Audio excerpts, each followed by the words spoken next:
Lord. నేను పాడెదన్ యెహోవాను గూర్చి స్తుతిగానము చేసేదన్.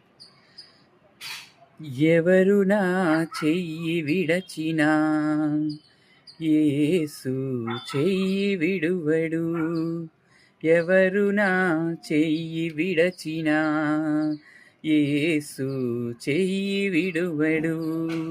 అవును, ఈ క్షణంలో, ఈ నిమిషంలో ఒకవేళ నీ స్నేహితులే నీతో ఉంటానని చెప్తున్నారేమో, లేకపోతే నీ తల్లి నీతో ఉంటానందేమో, నీ బంధువు నీతో ఉంటానన్నాడేమో, నీ తండ్రి నీతో ఉంటానని చెప్తున్నారేమో, లేకపోతే ఎంతో ప్రాణ స్నేహితులుగా ఉన్నటువంటి నేను నీకు తోడుగా ఉంటానని చెప్తున్నారేమో.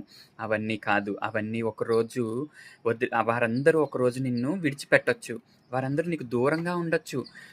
ఏంటి ఇంత క్లోజ్‌గా ఉన్న ఫ్రెండ్స్ నాకు ఇంత దూరం అయిపోయారేంటి అని నువ్వు బాధపడే రోజు ఉండొచ్చేమో నీ జీవితంలో.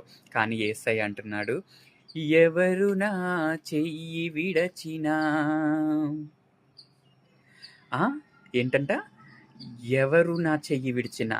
అవును, నీ స్నేహితులు నీ చెయ్యి విడవచ్చేమో, నీ బంధువులు నీ చెయ్యి విడవచ్చేమో, నీ రక్త సంబంధికులే నీ చెయ్యి వదిలేయొచ్చేమో.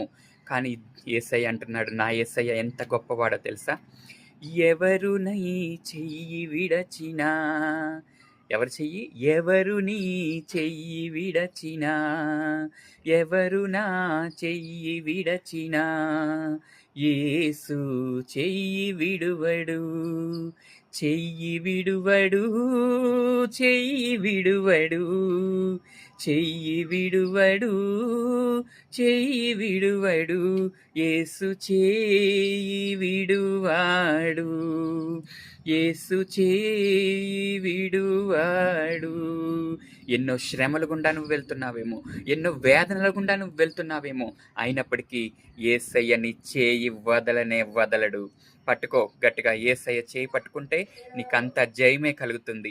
వేదన శ్రమలు ఉన్నప్పుడల్లా, వేదన శ్రమలు ఉన్నప్పుడల్లా.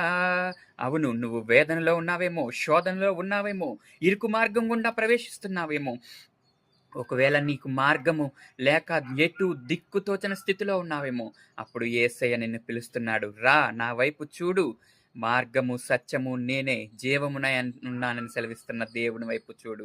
నీ చేయి చాచి, నీ చేయిన ఆయన చేతికి అందిస్తే నీకు మార్గము సరళమవుతుంది. ఇప్పుడే యేసయ్య నిన్ను పిలుస్తున్నాడు.